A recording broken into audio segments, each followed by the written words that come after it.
में, हमारे शब्दों को ध्यान से सुनना। जब इतना गलत हो जाता है तो अपना चेहरा अपने को पसंद नहीं आता और अपना जीवन अपने को पसंद नहीं आता और अपने अंदर से मन कहने लगता है नष्ट कर दो इस शरीर को। फिर वो जो आगे की लीलाएं होती है, अच्छा ऐसा हुआ, फांसी लगा ली, जहर खा लिया, ये कर लिया, वो कर लिया। यदि तुम परमार्थ के पथिक हो, ये तीन बातें नहीं है तो तुम्हारा पतन हो चुका है। हमारा मन भजन में ले, होटलों में खाओगे, भजन में मन लगेगा, अशुद्ध आहार करोगे, मनमानी व्यभिचार प्रवृत्तियों का दर्शन, संभाषण और क्रिया करोगे और तुम्हारा मन सच्चिदानंद प्रभु में लग जाएगा। तमाशा समझा है, तमाशा समझ लिया अध्यात्म में मन को लगाना। अपनी दिनचर्या में इतना पावर है कि जहर भी समन हो जाएगा। मीरा जी का समन हो गया ना। अगर नियम है 1:45 बजे उठने का, स्नान का, तो 1:45 बजे ही उठना चाहिए, 2 नहीं बजना चाहिए। अपने पास सामर्थ्य होने पर नीचापमानम सुधा, वो नीच है, हम उस पर शासन कर सकते हैं, पर उसके द्वारा किए हुए अपमान को सह गए और अंदर से मनाया भगवान तुम्हें सुखी रखे, स्वस्थ रहो। जिसका इंद्रिय मनोनिग्रह युक्त समय व्यतीत होता है भगवत चिंतन में, वो महापुरुष है। अभी वर्तमान में ही है, चिंता मत करो, स्थिति जागृत होने में देर नहीं। सच्ची तुम में बहुत सामर्थ्य है, जागो। अगर झुक गए तो रौंद दिए जाओगे। ये 8 बातें भगवत भक्त अपने जीवन में जांच ले कि है कि नहीं है, अगर ना हो तो धारण कर ले। पहला है, संत महापुरुष आपके जीवन में है कि नहीं, ये जांच करनी है। देखा है हमने, अगर किसी संत को आदर्श मानकर आप नहीं चल रहे हो तो दिमाग को खसकते हुए देखा, खसक गया है दिमाग। वो मनमानी आचरण केवल सिद्ध बनने के लिए कर रहे हैं। उनके आचरण ऐसे कि भोले भाले लोग ये समझे कि ये तो सिद्ध है। और जानते हो सिद्ध किसे कहते हैं? ब्रह्म भूता प्रसन्नात्मा न सोचति न कांक्षति समः सर्वेषु भूतेषु मद भक्तिम लभते पराम निर्माण मोहाजित संग दोषा अध्यात्म नित्या विनिवृत्त कामा द्वंद्व विमुक्ता सुख दुख संगई गच्छन्त मूढ़ा। ये स्थिति आनी चाहिए। पूरा कोरा, जैसे नाटक मंच पर नाटक किया जाता है ना, पूरा दिखाई देता है, पूरा नाटक। क्यों? क्योंकि कोई डांटने वाला नहीं है, कोई आदर्श नहीं है महापुरुष जीवन में। जो मन आवे सो बोलो, जो मन आवे सो नाटक करो।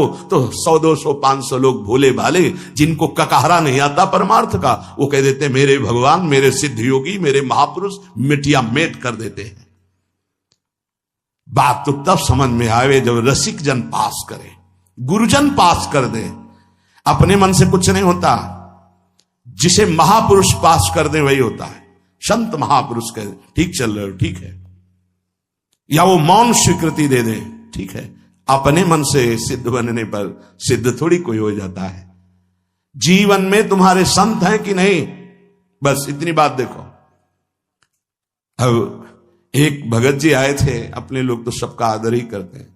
उनका दिव्य रूप से हनुमान जी हमारे सामने प्रकट हुए थे।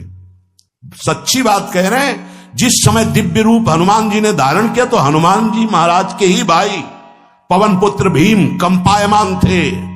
भीम जैसे हनुमान जी वैसे भीम, बड़े बड़े पर्वतों को अपनी टक्कर से चूर करने के सामर्थ्य रखने वाले।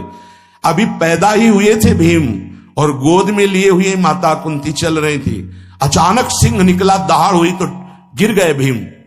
तो जो जिस चट्टान पे गिरे चकनाचूर हो गई चट्टान, और उस आवाज से भयभीत होकर भाग पड़ा सिंह। अभी गोद में बच्चा थे।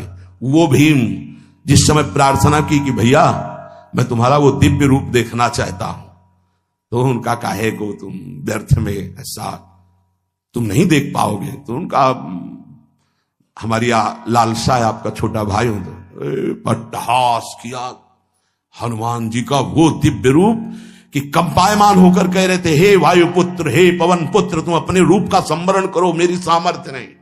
और वो व्यक्ति ऐसे कह रहा, मैं दिव्य हनुमान। हम कह रहे पाखंड मत करो, ठीक से चलो तो ये सब भगवत स्वरूप अनुभव में आ जाएंगे। ठीक से चलो, बड़ा विचित्र स्वरूप है। जब तक जीवन में कोई संत नहीं, तो हम ये देख रहे हैं कि वो जीवन या तो पाखंड में सकिल जाएगा और या तो व्यर्थ के चिंतन में फंसा हुआ अपने को मान लेगा कि मैं सिद्ध हूं। आपका शब्द, आपकी दृष्टि, आपकी चेष्टा, तस्मात् शास्त्रम प्रमाणम ते, तब सिद्ध माना जाता है। बहुत सिद्धों के दर्शन हुए, गंगा किनारे सिद्धों का ने कभी नहीं देखा ऐसा प्रमादी। सिद्ध प्रमादी नहीं होता। 95 वर्ष की आयु पूज्य स्वामी श्री ओंकारानंद सरस्वती जी महाराज 4 बजे एक अपने निजन से कहते, वो स्वेटर पहना दीजिए। बोले स्वामी जी अभी तो धूप है। नहीं, अंदर अभी जाएंगे, चिंतन में विक्षेप होगा, हमारे पास समय नहीं, डाल दो शरीर में।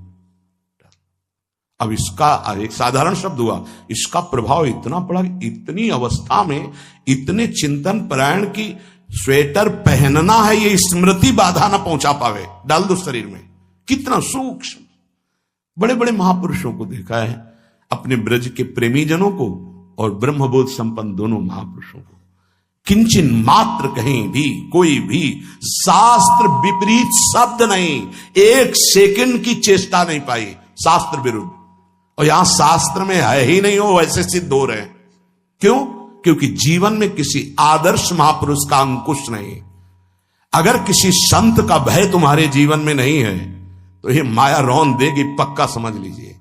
कोई महापुरुष तुम्हारे ऊपर अंकुश लगाने वाला हो तो इसीलिए जो देहाभिमानी जी होते हैं भाग पड़ते हैं, क्योंकि उनकी सिद्धावस्था में वो बाधा पहुंचाएंगे गुरुजन। असली सिद्ध बनो, नाटक नहीं, तो भाग पड़ते हैं। और जो गुरुजनों की शरण में रहता है वो परिपक्व भगवत प्राप्त महात्मा बन जाता है। इसलिए पूज्य बाबा कह रहे, पहला, किसी महापुरुष का अनुशासन है कि नहीं। प्रगट में अनुशासन जरूरी है, प्रगट में अनुशासन जरूरी है। नारदानंद सरस्वती जी महाराज नैमिषारण्य के पीछे आए थे, कुछ परिक्रम उन्होंने बताया। अब वो पधार गए जो वहां के अधिकारी बनाए गए, विवेकानंद जी। नए वस्त्र धारण करके आगे, सदवई में मना है, यदि ऊपर का नया वस्त्र हो तो नीचे का पुराना और मलिन होना चाहिए। अगर नीचे का तो फिर ऊपर का पुराना मलिन, मैच नया, क्रीच एकदम, ये सब साधुता के कुछ नियम होते हैं, साधुता की एक मर्यादा होती है। तो वो दोनों नए पहन करके आ गए, भूल हो गई उनसे, देखा शिष्य। और नैष्ठिक ब्रह्मचर्य में सफेद कपड़े पहनाए जाते, तो और वो खिले हुए ऐसे बांधे ऐसे सब, उनकी दृष्टि गई। लाख लाख जहां बैठकर सत्संग सुनते हैं स्वामी श्री नारदानंद सरस्वती जी, बड़े ही महापुरुष थे, अपार भीड़। और सत्संग के बाद 1 घंटा सबको एकांत चिंतन करो, क्या वहां ब्रह्म ज्ञान का सत्संग होता था। प्रातःकालीन बेला पे जैसे अपने यहां सत्संग होता है, वहां थोड़ा विलंब होता था, 5:30 बजे, जो निज जन्म का। वो योग वासिष्ठ से कैसे तुम्हें बताएं, जो उस सभा में बस यही लगता है कितनी जल्दी देह रात छूटे और अपने स्वरूप में महापुरुषों का वचन का प्रकाश होता है। एक सत्संग होता था सामूहिक सब लोगों का, एक होता था पर्सनल, जो दिव्य साधक हैं केवल वही बैठ सकते हैं, अन्य नहीं।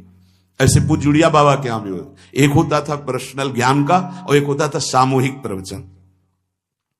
तो उस समय सामूहिक सत्संग चल रहा था, काफी सब समाज लाखों की थी। देखा दूर से, एक शिष्य से कहा गौशाला में जाओ, गोबर को गीला कर दो। उनसे कहा विवेकानंद गोबर की छवियां भर करके यहां खड़े हो सत्संग के पास।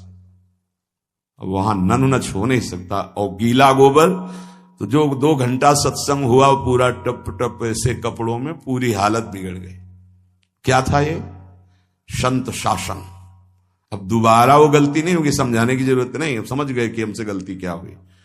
संत शासन नहीं है तो ये मन बहुत विचित्र है, बहुत विचित्र है। इसीलिए पहला, जो भी परमार्थ का पति को, चाहे ज्ञान मार्ग का, योग मार्ग का, किसी योग मार्ग की लौकिक ऊंचाई पर पहुंचे हुए कि गुरुदेव आए और उन्होंने कहा कि किसी कारण से शिष्य बढ़ जाए और अपने गुरुदेव की अवहेलना करे तो उसकी गति क्या होगी? उनका दुर्गति, दुर्गति, दुर्गति के सिवा उसके आगे कोई शब्द नहीं है। गुरु को पीड़ा है और शिष्य परम पद में पहुंच जाएगा? नहीं नहीं, ऐसा नहीं हो सकता। अनुशासन अत्यंत आवश्यक है। किसी भी वैभव या लोक व्यवहार या लोक मान्यता बढ़ जाने पर अपने गुरु का अपमान, गुरु की अवहेलना, तो उसकी दुर्गति पक्की। देखो, ये मन है, ये इंद्रियां हैं, ये अहम है, ये केवल गुरुदेव से ही वश में आता है, दूसरी जगह नहीं आता। क्यों? क्योंकि दूसरी जगह उत्तर देने का अवसर है। दूसरी जगह हम नहीं मानते तुम्हारी बात, लेकिन वहां ना उत्तर है और ना नहीं मानते, केवल वहां मिटना ही मिटना है। अगर ऐसा उपासक है तो निश्चित परम पद का अधिकारी। केवल मिटना कोई उपाय नहीं है, अहंकार के पोषण का कोई उपाय, केवल मिटाना है। रो लो, चिल्ला लो, जो तुम्हें करना है कर लो, आना तुम्हें इसी मार्ग में पड़ेगा, दूसरा कोई रास्ता नहीं। बलिहारी घेर करके नष्ट कर देते हैं हमारे मन की मनमानी को, हमारे अहंकार को। इसलिए जीवन में प्रगट में जिनके जीवन में संत हैं और वो स्वीकार करते हैं उनका अनुशासन, उन्हीं का जीवन प्रकाशित होता है, पक्का समझ लेना। दूसरा, भागवतिक मार्ग में चलने वाले उपासक को सांसारिक पुरुषों की मित्रता करके उनकी संगोष्ठी में नहीं बैठना चाहिए। इस बात को बहुत अच्छे से समझ लो। सांसारिक पुरुषों की जो वृत्तियां होती हैं उनमें बड़ा आकर्षण होता है भोगों का, प्रपंच का। जो साधक भ्रमणशील हैं, अगर वो गृहस्थों के यहां जाकर उनकी सैयाओं पर सोते हैं तो उनकी दुर्दशा क्या होती है चित्त की, वो खुद अनुभव करके देख ले। आज तो शास्त्रीय पद्धति को समझा ही नहीं जा रहा। जब बड़े बड़े सुभट गंगा किनारे त्याग, वैराग्य, ज्ञान के मिले ना, तो आगे का रास्ता खुलता चला गया। सांसारिक पुरुषों के समुदाय में बैठना था। वो तुम्हें भगवान कहेंगे, ईश्वर कहेंगे, अवतार कहेंगे, उनको कुछ ज्ञान नहीं। आप मान बैठेंगे अपने को भगवान, अपने को ईश्वर, अपने को अवतार मानेंगे, तो आप जो अवतार है ना, ईश्वर है ना, भगवान है, उनसे विमुख हो जाएंगे। यहां जो भी अवतरित हुए हैं भगवत पार्षद, वो सदैव दैन्य ही रहे हैं। आप देख लीजिए, उच्च कोटि के महापुरुष चाहे जितनी ऊंचाई पर चढ़े हों, सदैव भगवान की ही स्थापना की है। भगवान के नाम की, रूप की, लीला की, धाम की, भगवत महिमा की स्थापना की है, अपनी नहीं, अपने पार्थिव शरीर की नहीं। ध्यान रखना, जितने महापुरुष प्रकट हुए भगवान की स्थापना की। अगर हम संसारिक पुरुषों का संग करेंगे तो कई तरह से हानि हो जाएगी। सत्संग हो रहा है, बस इतने जो चाहो बैठ जाओ। हमारा पर्सनल एकांतिक केवल गुरुदेव से संबंध है और उनके द्वारा बताई हुई उपासना में हमारा समय व्यतीत होना चाहिए। कोई हमारा मित्र नहीं होना चाहिए, अलग से संगोष्ठी नहीं होनी चाहिए विषयी पुरुष की, सांसारिक पुरुष की। तीसरा, किसी भी अपनी निंदा करने वाले के प्रति कभी भी बुरा व्यवहार, बर्ताव नहीं करवाना चाहिए, क्योंकि भगवान प्रेरित करते हैं निंदा करा करके महान बनाने के लिए। ये शब्द याद कर लो। जब तुम्हारी निंदा होने लगे, प्रतिकूलता होने लगे, विपत्ति आने लगे, संकट सताने लगे, तो जान लेना कि तुम्हारी अध्यात्म की भूमिका उठने वाली है, पक्का। ये अध्यात्म की भूमिका उठना बहुत कठिन होता है। अध्यात्म का प्रवचन कर लेना बहुत सरल होता है, नहीं?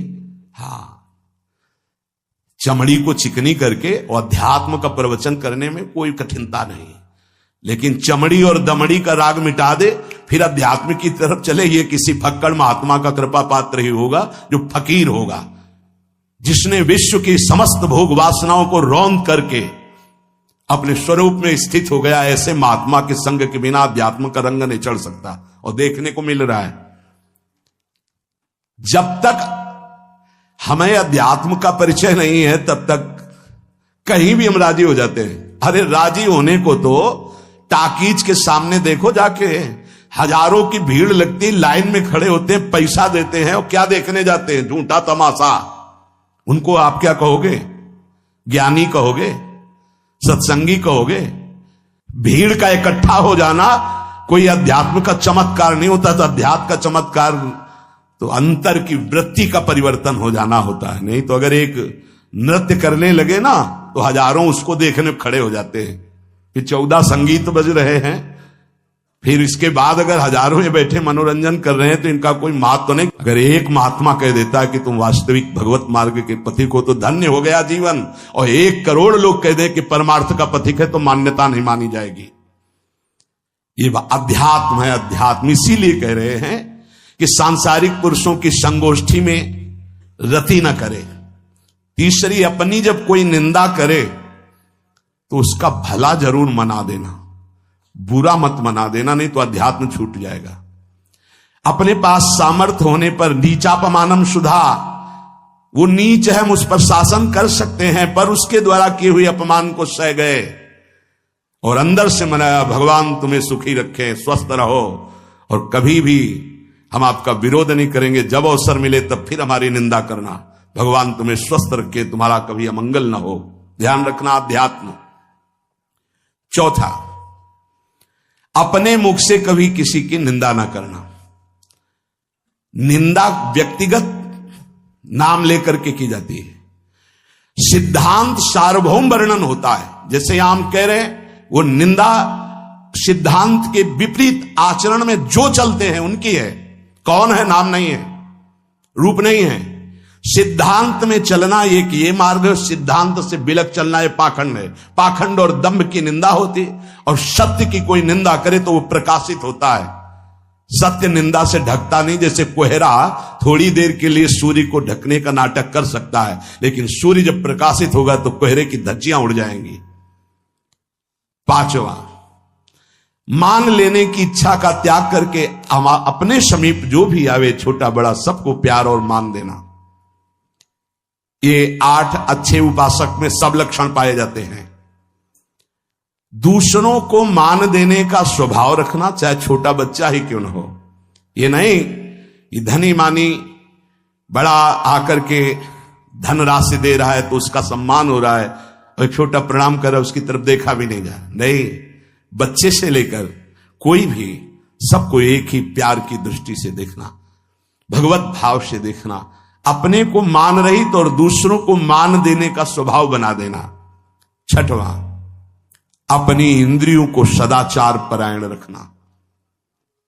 इंद्रियां ये सदैव व्यभिचार की तरफ भागती हैं। नेत्र व्यभिचार दोष, बार बार दूसरों के प्रति देखना आकर्षणकारी, कैसा भी दोष अंदर का भाव हो, नेत्र दोष। दूसरों की बातें सुनना, श्रवणेंद्रिय दोष। वाणी से दूसरों की चर्चा करना, वाणी। ऐसे हर इंद्रिय अपने व्यभिचार में जाना चाहती है। सदाचार परायण उपासक होता है। कल की बात है, कल चिंतन हो रहा था श्रीमद् भगवत गीता जी का। अगर उपासक में सदाचार, इंद्रियों की पवित्रता नहीं है तो ढकोसला के सिवा कुछ नहीं रहेगा। ये अच्छे से समझ लो। इंद्रियों का विलास चल खुला दिखाई देता है, खुला। तो एक दृष्टि होती है, उसमें दिखाई देता है। अंतर में ब्रह्म बैठा हुआ शांत मौन है और ये समझ नहीं पा रहा, केवल नाटक पे लगा हुआ है। अपना मन, अपनी इंद्रियां यदि संयम में नहीं है, सदाचार में नहीं है, तो ढकोसला ही है, आडंबर ही है, नाटक ही है। पक्का समझ लीजिए। अगर वो संयमी नहीं है, जितेंद्रीय नहीं है, मनोनिग्रही नहीं, तो अध्यात्म क्या है? क्या प्रवचन हो रहा है? किस बात का प्रवचन हो रहा है? जो अनुभव हुआ उसका हो रहा है, शास्त्र सम्मत हो रहा है। जितेंद्रियता नहीं, इंद्रिय निग्रह नहीं, मनोनिग्रह नहीं। छठवां, सदाचार परायण, अर्थात इंद्रिय और मन शास्त्राज्ञा के अनुसार चले। जिसका इंद्रिय मनोनिग्रह युक्त समय व्यतीत होता है भगवत चिंतन में, वो महापुरुष है। अभी वर्तमान में ही है, चिंता मत करो, स्थिति जागृत होने में देर नहीं। बंद रखो अपनी खिड़कियों को, कहीं माया की हवा ना घुस जाए। सच्ची सच्ची तुममें बहुत सामर्थ्य, जागो। अगर झुक गए तो रौंद दिए जाओगे। एक एक बात अच्छे से समझ लो। मुस्कुरा के, प्रेम व्यवहार दिखा के, अपनापन करके फिर तुमको अधीन किया जाएगा। माया भगवती बहुत बलवती है। ऐसे करके फिर ऐसे प्रहार करती है, क्योंकि साधक बहुत प्रवीण है। ऐसे में अपने को बचा लेगा, लेकिन ऐसे में बचाना बहुत कठिन होता है। हमारी बात को समझ लेना, ऐसे में बचाना बहुत कठिन होता है, बहुत कठिन होता है। समर्पण का मिश, सेवा का मिश, अपनापन का मिश। हमारी इंद्री, हमारा मन बहुत धोखेबाज है, हमें कोई धोखा नहीं दे सकता। ये हमारा मन, हमारी इंद्रियां हमको धोखा देती है। साधु, साधक, परमार्थ पथिक, भक्त इस बात से परम सावधान। सदाचार और सरलता, संयम के साथ हमारा समय व्यतीत होना चाहिए। किसी के गवाही की जरूरत नहीं है, किसी के प्रमाण की जरूरत नहीं। आप खुद अपने हृदय की भूमिका को नाप लीजिएगा, कितनी ऊंचाई पर चढ़ रहे हो आपको खुद अनुभव में समझ में आ जाएगा। जो इंद्रियों का गुलाम, मन के द्वारा भ्रष्ट आचरण करने वाला है, वो कुछ भी हो, कोई भी हो, कहीं भी हो, दुर्गति शब्द से ही संबंध है। जीते जी दुर्गति, फिर फांसी ऐसी लगे तेषम दुख न हो। सच्ची मानना, जब गलत हो जाता है आचरण, तो अपना मन अपने को कहता है नष्ट कर दो, ये जीवन किस काम का। होश में हमारे शब्दों को ध्यान से सुनना। जब इतना गलत हो जाता है तो अपना चेहरा अपने को पसंद नहीं आता, और अपना जीवन अपने को पसंद नहीं आता, और अपने अंदर से मन कहने लगता है नष्ट कर दो इस शरीर को। फिर वो जो आगे की लीलाएं होती है, अच्छा ऐसा हुआ, फांसी लगा ली, जहर खा लिया, ये कर लिया, वो कर लिया। वो इन्हीं इंद्रिय और मन की फिसलन को नहीं सह पाया। अच्छा, किसी महापुरुष का शासन नहीं था, नहीं, उस चूक में भी बचत हो जाती है। एक बहुत बड़े महापुरुष के समीप रहने वाले से चूक हो गई, तो उन्होंने अपने आसन के पास आसन लगवाया। सब साधुकों ने कहा कि बहुत बदनामी होगी, क्योंकि आपका नाम आगे है और वो आपके आश्रित है, ऐसा है किसी महापुरुष के।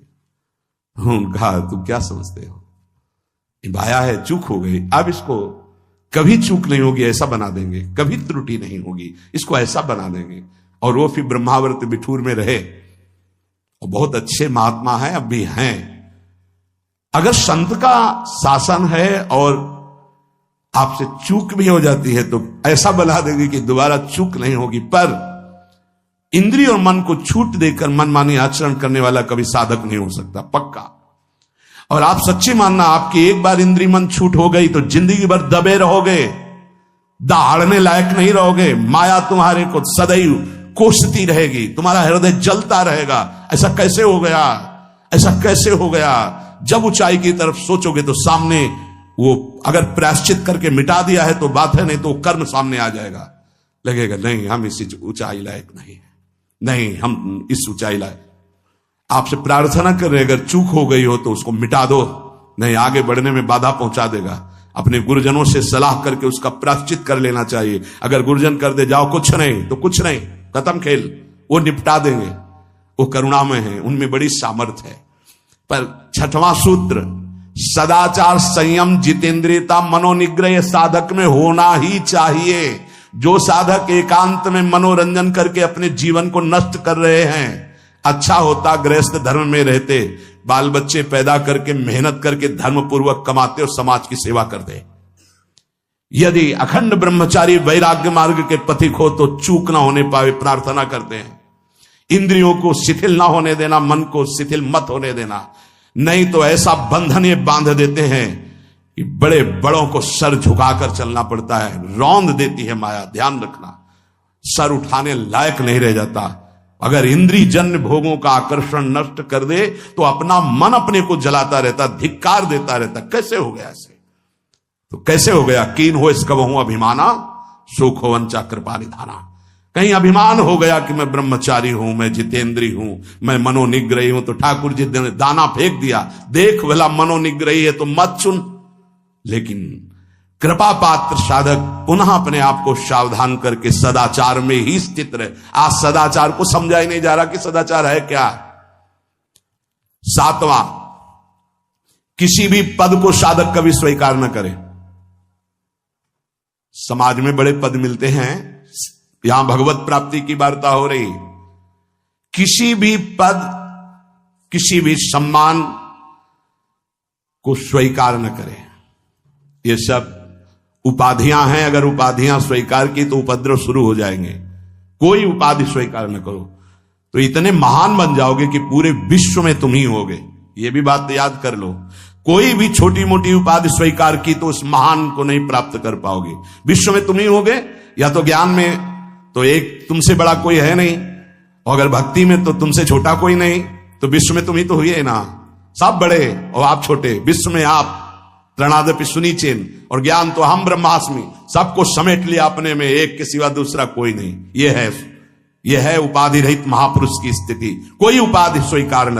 अनंत ब्रह्मांडों का महारत्न इंद्र नीलमणि, जहां जहां भक्त मेरा चरण रखे वहां वहां रखूं हाथ, पीछे पीछे मैं फिरूं कभी न छाड़ूं साथ। इससे बड़ा कोई पद होगा? निरपेक्षम मुनिम शांतम निर्वैरम समदर्शनम अनुब्रजाम्य हम नित्यम पूये यत्यंगुरेणु भी। जिसकी चरण रज लेने के लिए परब्रह्म परमात्मा पीछे डोलता है, वो है ये पद। जब कोई पद नहीं स्वीकार करता तो ये पद प्राप्त होता है। इसलिए 7वां, किसी भी उपाधि को, पद को साधक कभी स्वीकार न करे। आप यहां के अमुक बन करके अमुक नहीं, सेवाएं सब हैं पर सेवक हूं, कोई पद नहीं। देख लो बड़े बड़े महापुरुषों को। पूज्यपाद उड़िया बाबा जी ने जब देखा तो दंड का विसर्जन कर दिया कि पद की तरफ एक घसीट रहा है। गंगा जी में महाप्रभु चैतन्य देव जी ने गंगा जी में जो हमारे परम पद के बीच में आएगा वो सबका प्रवाहित कर देना ही उचित है। बहुत समझना, पूरे जीवन भर याद रखना, यह अध्यात्म है। अध्यात्म कभी कोई भी उपाधि स्वीकार ना करे। वो बहुत जल्दी उपाधियां सामने लिख दी जाती है, तभी कोई वो स्थिति ही नहीं आती।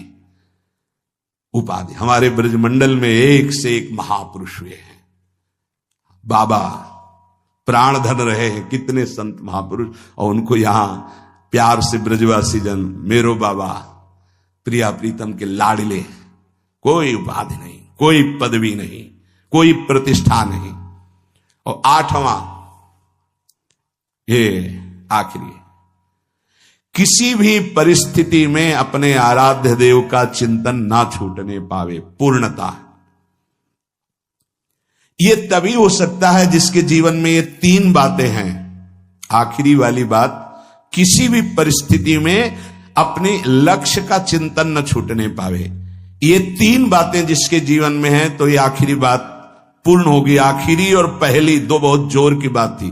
पहली थी किसी संत महापुरुष का शासन, और पूर्णता आई किसी भी परिस्थिति में अपने लक्ष्य का चिंतन न छूटना। बीच में अपने आप सब